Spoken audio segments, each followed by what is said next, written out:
Just as sparks ignite a flame, a single act of giving can ignite a chain of goodwill that has the power to transform lives.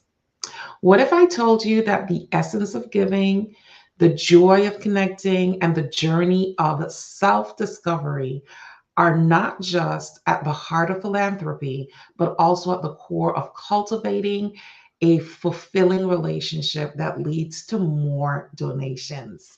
Today, we'll dive into the psychology of giving and draw parallels to unraveling the romance formula that can unlock the thriving passion and mutually beneficial relationship with philanthropists and other donors.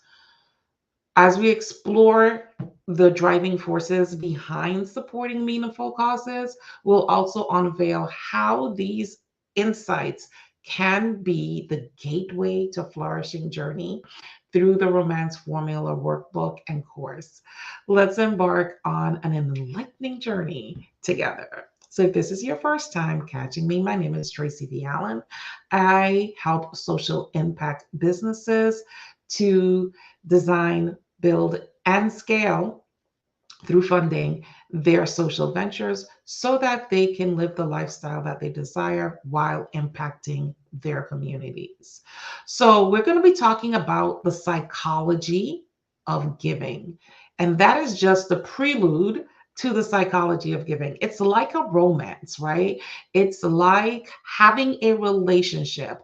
All of the effort that you put in to having a good relationship, a thriving relationship, a healthy relationship is necessary when you're looking to raise funds for your nonprofit or social enterprise.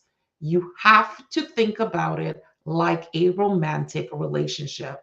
And especially right now that we're in giving season, we're Giving Tuesdays right around the corner, and you're going to be doing year end fundraising where most nonprofit organizations raise 30% of their funding in the last month of the year. 30%. So you want to pay close attention to the series that I'm going to be having. I'll be on here every day talking about tips and strategies for fundraising. I also have the course that I talked about earlier called The Romance Formula. You can get the workbook on Amazon and then you can sign up for the course if you wish, or you can just get the workbook and follow me here, right? Because I'm going to be giving a lot of tips and strategies around giving and giving season and how to raise money and why it's so important that you understand the psychology of giving. So, the psychology of giving often refers to a philanthropic psychology, right? It delves into the motivations and factors that drive individuals to donate their time, their resources, or money to causes beyond their personal interest. This area of psychology seeks to understand the complexities and interplays with the emotion, the social, and the cognitive factors that propel charitable behavior. So it's a psychology of how people think when they're going to actually either donate their time or donate their money to an organization or ask other people to donate their time and money to an organization. So, we're going to go over a few key factors that you have to keep in mind as a social impact leader when you're thinking about raising money. So, one of the first things is altruism or egoism, right? That's the first psychology factor. So this is at the what is at the core? It's literally at the core of giving. People give for because they're altruistic or they're egotistical or because they want to stroke their own ego. And this is everybody. This is not one set of people or a specific type of person. Every single human being has an altruistic or egotistical side to them. Most people, or I don't think there's anybody who does anything without thinking about how or what is going to happen when they actually do it. Everybody is looking for some return on investment. Sometimes it's selfish and sometimes it's not, but they're still looking for what that return on investment, how is it going to impact me? Okay. If I spend 3 hours volunteering, how is that going to impact my life? How is it going to impact the life of the other person? Some people do it because they want to build their resume, or they're trying to get into the best colleges, or they just want to look good in their friend group. But whatever it is, people do things because they're either being altruistic or they're being egotistical, right?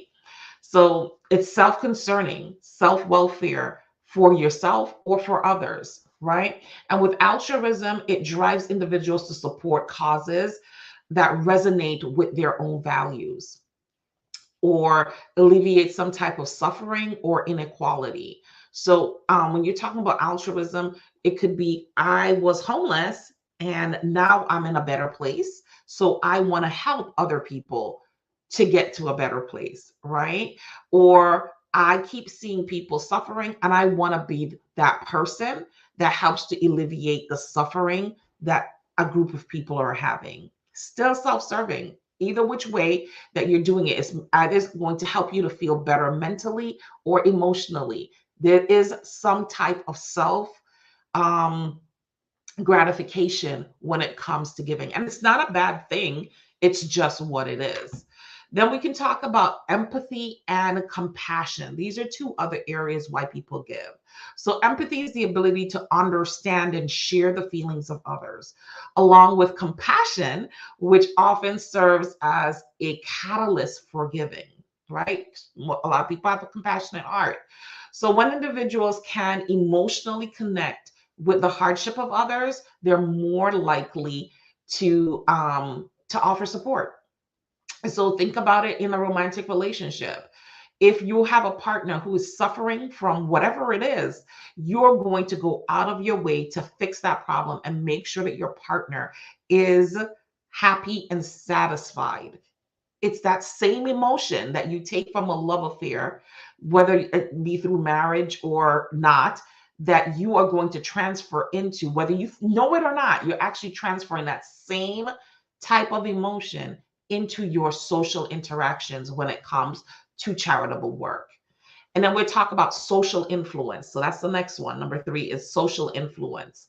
So social influence is the behavior of peers. Remember, I talked a little bit about that earlier, how sometimes we want to satisfy the people around us to make ourselves look good in their eyes. So whether it be your peers, family, your social network, your significant other, it doesn't matter. But people who have significant influence um, over your charitable behavior. So they can influence who you support and how you support that specific organization. So social norms and cultural values around giving play a crucial role in fostering or hindering philanthropic actions. Because if you have family members or your loved ones, your husband, wife, whomever, who's telling you, or even your kids, who's telling you to support a specific organization or don't support a specific organization, and they levy their reasons why you should or should not, it is going to influence how you choose to support or not support.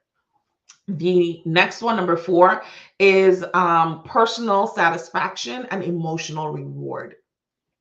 So this is another reason why people give, right? We're talking about the psychology of giving. So individuals often experience personal satisfaction, happiness, emotional reward when they give, right? It makes you feel good. It creates some type of euphoria, right?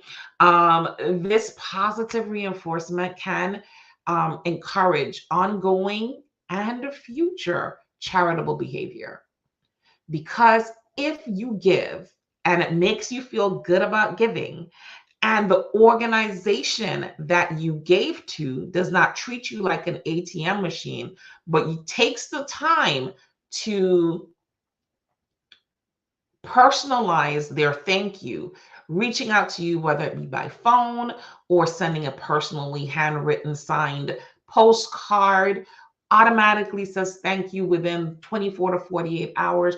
All of those things make you feel even better about giving. And then you'll give again. And this is how, as a nonprofit leader, you have to think. You have to think about yourself as the person who's giving and what you would want, what you wouldn't want from that interaction. And then you need to turn around and treat the people who are supporting your organization the way you would want to be treated. So understanding the psychology of the giving and practicing these things when people give to you is going to help you to increase the amount of giving that you're able to get, or gifts that you're able to get during giving season. Of course, there's the other one, which is tax incentive and financial benefit. And we cannot say that this is not a thing. A lot of people give just for this reason, because they're looking for tax incentives and financial benefits. So practical benefits such as tax deductions or financial incentives can also motivate giving. Though not purely altruistic, these incentives can significantly bolster charitable donation. Because if somebody's in a certain tax bracket and they're like, oh, it looks like I'm going to have to pay back this year, and I'm not trying to do that, they would prefer to give it to someone else versus giving it to the government. So they're going to give.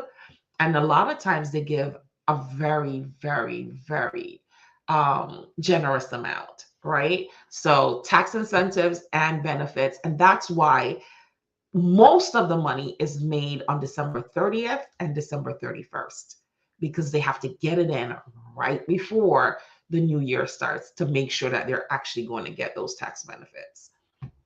And then efficacy and impact. We cannot forget that, right? So individuals are more likely to give when they perceive their contribution as impactful and effective and addressing the cause they care about. Okay. So, for instance, like myself, I've had 3 children. All of my kids have been premature births.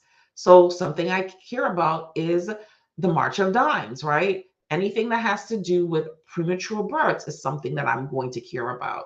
So when I'm looking at to give, I'm probably going to look at an organization like that, or an organization that deals with cancer or autoimmune diseases, all things that I've had personal interaction with, either myself or through my family members or whatever it is.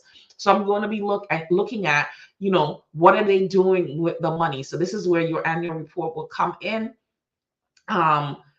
This is where your annual report will come in and play a significant part in people giving to your organization, because I'm going to do my research and see what's going on with your organization, what type of impact you're making, and if my money's going to go to good use. So thinking about impact, there are people who are very logical, and they're not giving just on an emotional level, but they want to know. They'll do all the research necessary to see if you are filing 990Ns, the postcard, if you're filing the EZ, if you're filing the T, how much money you have made, how much money is going to the executive director, how much staff you have, how much money is actually going to programs and services. There are people who dig that deep. And these are the people who are really, really, really concerned with impact, right? So they're very logical people, and they're going to take the time to do their research before they put their monies behind any organization, right? That's their psychological makeup. So you have to make sure that when you are looking to fundraise, you're keeping all of these specific psychological traits in mind and making sure that you are doing what is necessary to make sure that you are appeasing all of these psychological mindsets, right? So when we're talking about impact too, they're looking for transparency about how their donations are going to be utilized, and differences that they make can be can significantly influence how they give.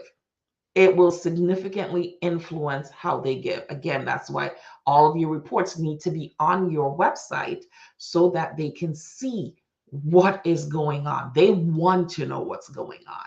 Okay, so here's an example of an organization that can fully implement all of these things with one campaign. So let's say that we have an organization that is an animal shelter, some type of animal shelter, right? So they can launch a campaign that showcases stories of rescuing animals, how they have been rehabilitated or rehomed. They can emphasize the community of animal lovers. They can emphasize to a community of animal lovers, supporting them. They can share testimonials. They can share prominent community members. They can host. Uh, they can host community engagement events. They can offer a wall of kindness. People will come in and volunteer, uh, where donors can display their names as well. And additionally, they can provide clear reports of how the donations are used to for rescue operations, medical care, rehoming efforts, demonstrating their impact and the contributions. So, by employing these various strategies, they are catering to all of the different motivational factors that drive successful fundraising campaigns that resonate with a broad spectrum of donors. So we want to understand the psychology behind why people don't donate and make sure that we are appealing to all of them. So whether it's someone who is logical and all about impact, by putting up our wall of kindness, by showing how the funds have been used, like I said, to rehome, for medical care, for rescue operations, I'm appealing to that person. Transparency, right? If we're talking about somebody who is looking for a tax incentive, they're just going to give, right? They're not really going to look into deep. They may have some connection with dogs. They themselves may have a dog and they're like, oh, maybe I got it from this animal shelter. Let me give back to them because, I was able to get a dog. People who identify with with who identify with the cause, maybe somebody who actually got a dog from your organization, or someone who's looking for a dog or has had a dog in the past or whatever, right? When you're talking about personal satisfaction and emotional reward by giving, especially if they're animal lovers, maybe they can't have an animal where they are, or they just love animals. Maybe they have 3 or 4 of them and they want to be able to help more animals be safe. They'll give as well. That's the personal satisfaction and emotional reward for that person. Someone for social influence, it could be a family member who just adopted a dog from that shelter, who's like, hey, I just saw so many dogs over there, or so many cats, or whatever it is, and I really think that they could use some money. You should really give to that organization, and they'll put on the pressure and make it sound all, sorrowful, and then you'll go ahead and you will support. And then we have the empathy and compassion, same thing, you're going to be looking at the commercials. You're going to see what they're saying. You know how they like to put on that really soft, sorrowful music and pull at your heartstrings. So then you'll open your purse strings, right? This is how you get from heartstrings to purse strings. And then you have the person who's altruistic or egotistical or who's an egoist, and they will just be giving because they're concerned about the welfare of the animals or people who can possibly need an assist animal. And that's what they're going to do. They're going to give because of those reasons. So that is basically the psychology of giving. On the donor side, understanding the reasons why you give will actually make your feeling of satisfaction better. But on the nonprofit leader side, understanding why people give and how to deal with those people when they're giving to you, so you're not using them as ATM machines and they're not getting turned off by giving to your organization, because there's not a lack of organizations out there to give to, will help you to get more out of your giving season. All right. I hope this was informative for you. If it was, please put a comment, a like, share this, and go on over, click the link in my bio. If you're watching on YouTube, click the link below and get the romance formula for a nonprofit workbook. And here it is. This is what it looks like. It's chock full of pages where you can plan out an effective fundraising strategy for giving season or any time of the year, as a matter of fact. All right. Bye until next time.